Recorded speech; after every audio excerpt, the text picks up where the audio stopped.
Okay, let's dive into this. Welcome to the Explainer. Today, we've got a really fascinating and, let's be honest, highly volatile topic on the table. We are going to impartially break down the latest broadcast reports that map out the exact anatomy of the ongoing US-Iran negotiations. International diplomacy is rarely simple, and when we're talking about historical adversaries, every single little detail matters. So our goal today is to cut right through the noise, skip the political spin, and look directly at the actual mechanics of this proposed agreement, exactly as they're being outlined by officials and regional reporting. We're going to build a crystal clear picture of what's actually being discussed behind closed doors right now. Here's a quick look at our roadmap. First up, a deal almost done. Second, demands no dust, no dollars. Third, we'll look at the leverage. And finally, high stakes and threats. Let's get right to it. Section 1, a deal almost done. Right out of the gate, the absolute most striking figure being reported by senior administration officials is this number right here, 95%. Yep, a new deal with Iran is reportedly 95% complete, with just the final, really intricate details left to be hammered out. I mean, hearing a number that incredibly high instantly sets the stage, right? It tells us just how close these high-stakes negotiations really are. We are literally right at the finish line. But as you probably know, in complex diplomacy, that final 5%, it's a remarkably steep hill to climb.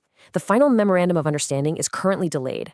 And the stated reason from a senior administration official is actually pretty straightforward. The Iranian system simply moves slowly. Getting to that ultimate signed document might still take several more days, purely because the internal bureaucratic gears in Iran just don't turn at the rapid pace the United States would prefer. Let's move to and see how this builds in Section 2, demands no dust, no dollars. No dust, no dollars.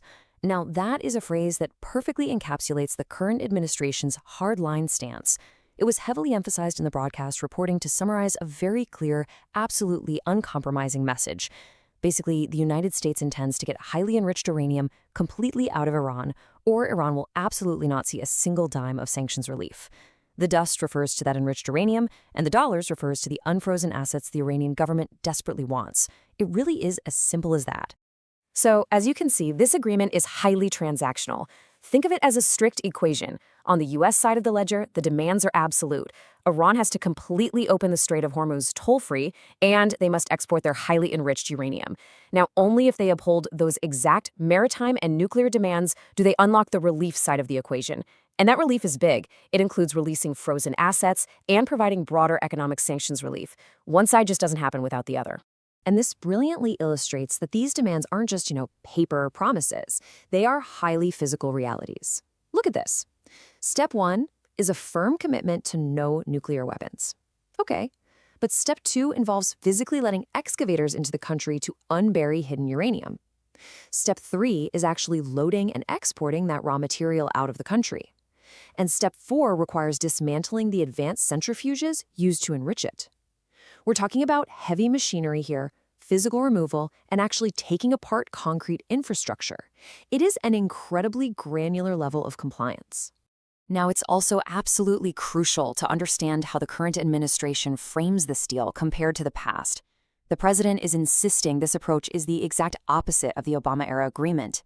The current administration's stated goal is to completely dismantle the nuclear program before handing over any relief whatsoever.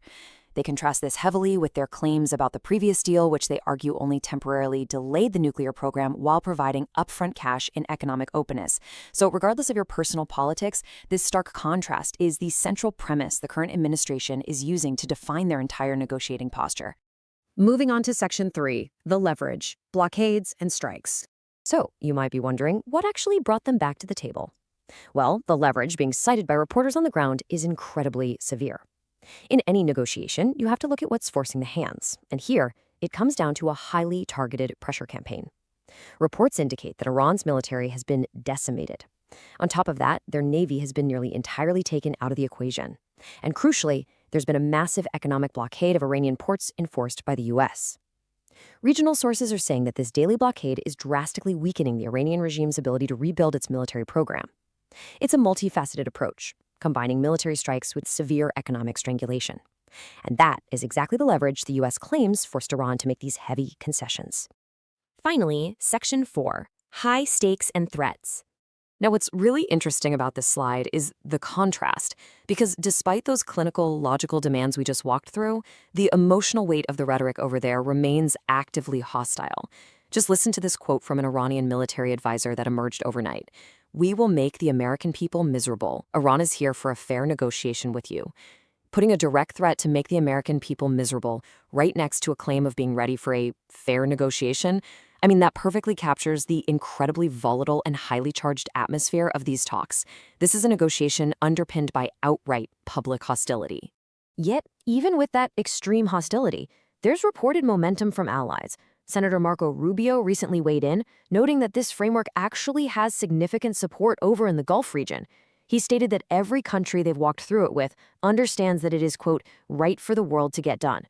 He also emphasized that the framework involves strict, time-limited negotiations on nuclear matters, basically making sure the U.S. doesn't just get dragged into an endless diplomatic stall. Having that regional backing, that adds a very critical layer of international weight to the whole process. Which leaves us with one final overarching question to really think about. Will that final 5% make or break the deal? We know the administration says it's 95% complete. We've seen that the demands are highly physical, requiring heavy machinery and absolute boots-on-the-ground compliance. And we know the rhetoric is still profoundly hostile. So the ultimate test right now is follow-through. Are both sides actually going to execute? Will the excavators actually roll in? Is the Strait of Hormuz truly going to open toll-free? As you reflect on the mechanics we've unpacked today, ask yourself, is the military and economic leverage strong enough to bridge that final gap? Or will the weight of decades of hostility cause that last 5% to shatter the entire agreement? Thank you so much for joining this explainer, and definitely keep a close eye on how these fascinating